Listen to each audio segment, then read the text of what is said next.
Let's see this question. So the question is the correct order of atomic size would be. तो यहाँ पे हमको क्या बताना है, साइज का ऑर्डर बताना है. यहाँ पे हमें 3 एलिमेंट्स दिए गए हैं, निकल, पैलेडियम एंड प्लैटिनम. ठीक है, तीनों ही क्या है, डी ब्लॉक एलिमेंट्स हैं. तो यहाँ पे अगर हम इनका इलेक्ट्रॉनिक कॉन्फ़िगरेशन देखें, तो अगर मैं निकल का इलेक्ट्रॉनिक कॉन्फ़िगरेशन लिखूं तो वो होगा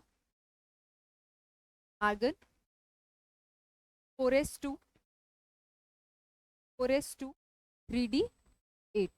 ठीक है, ऐसे ही अगर मैं पैलेडियम का इलेक्ट्रॉनिक कॉन्फ़िगरेशन लिखूं तो वो होगा krypton 4d10 d10 configuration.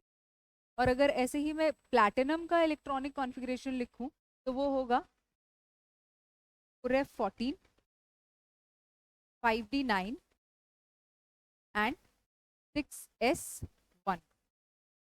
Clear है? तो अब हम यहाँ पे देख सकते हैं कि प्लैटिनम के अंदर क्या है, एफ ऑर्बिटल्स की फिलिंग हो गई है, यानी कि यहाँ पे हमारे पास कंप्लीटली फिल्ड एफ ऑर्बिटल्स हैं. ठीक है, और जो एफ ऑर्बिटल्स होते हैं उनका जो स्क्रीनिंग इफेक्ट होता है वो बहुत पुअर होता है. ठीक है, और पुअर स्क्रीनिंग इफेक्ट की वजह से जो हमारा एटॉमिक रेडियस होता है वो क्या हो जाता है, डिक्रीज हो जाता है. ठीक है, तो इसके केस में प्लैटिनम में 4f ऑर्बिटल प्रेजेंट होने की वजह से इसका जो एटॉमिक रेडियस है वो ऑलमोस्ट पैलेडियम के कंपैरेबल हो जाता है. ठीक है, तो हम लिख सकते हैं due to the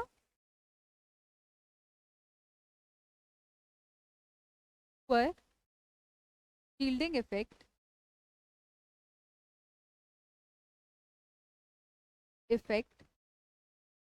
of 4f orbital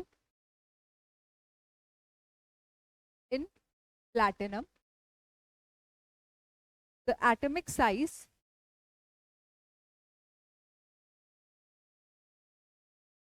decreases and it is almost comparable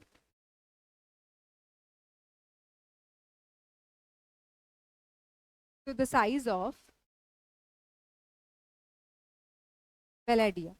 ठीक है, यानी कि poor shielding of 4f orbital की वजह से इन दोनों का साइज कंपेरेबल हो जाता है. और टॉप टू बॉटम अगर हम किसी भी ग्रुप में जाते हैं तो जो एटॉमिक साइज होता है वो इंक्रीज होता है, इसलिए जो निकल का साइज है वो सबसे छोटा है और पैलेडियम और प्लैटिनम का साइज क्या है, कंपेरेबल है. ठीक है, तो हमारा जो ऑर्डर होगा वो होगा प्लैटिनम और पैलेडियम का साइज क्या है, कंपेरेबल है. ठीक है, ऑलमोस्ट सिमिलर है.